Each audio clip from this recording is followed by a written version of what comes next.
When land is taken, the people are taken. Fellow citizens of Uganda, let us speak honestly without fear, without slogans, and without party colors. From the beginning, land was never just soil.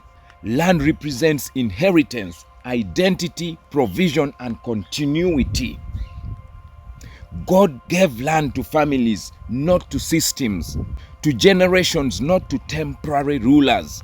A good man leaves an inheritance for his children's children. But tell me, what inheritance remains when the land no longer belongs to the people?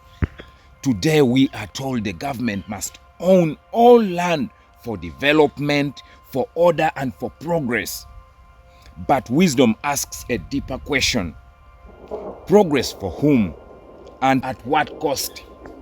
What happens to a people who own nothing? Land is the primary source of wealth in Uganda.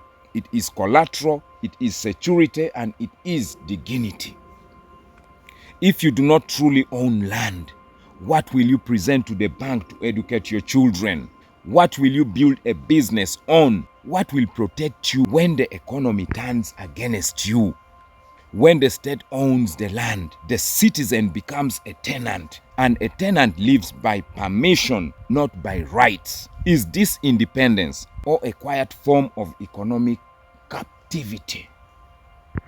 What does public interest mean when the people are homeless?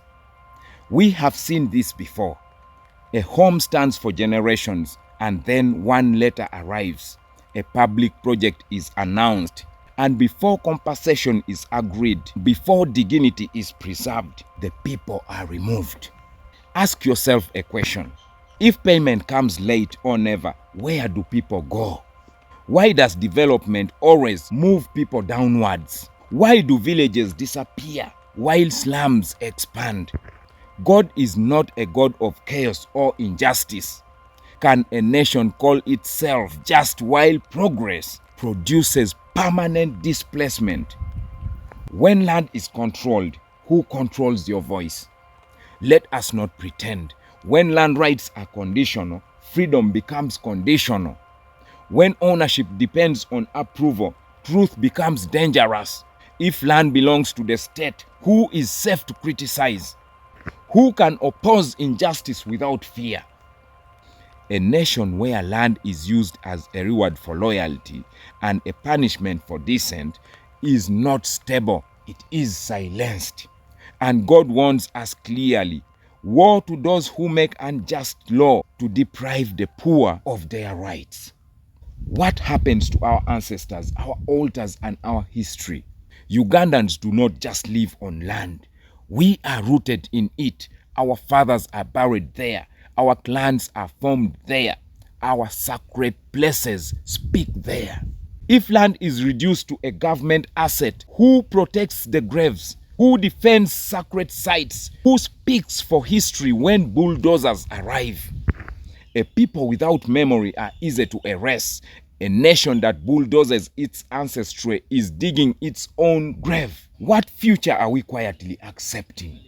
Citizens of Uganda, a person who fears losing land will not invest.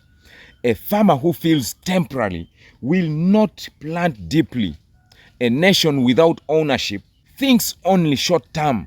A people who surrender land surrender economic power, political voice, cultural identity, and generational destiny.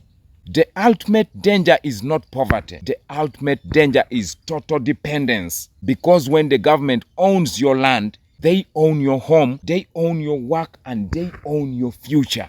And you lose the power to say no. And finally, God did not create citizens to be renters of their own destiny. Land was given so families may stand, not kneel. So generations may rise, not beg. The question is no longer for leaders alone. Citizens of Uganda, are we watching or we are thinking? Are we silent or we are wise? And when the land is gone, what will we say we defended?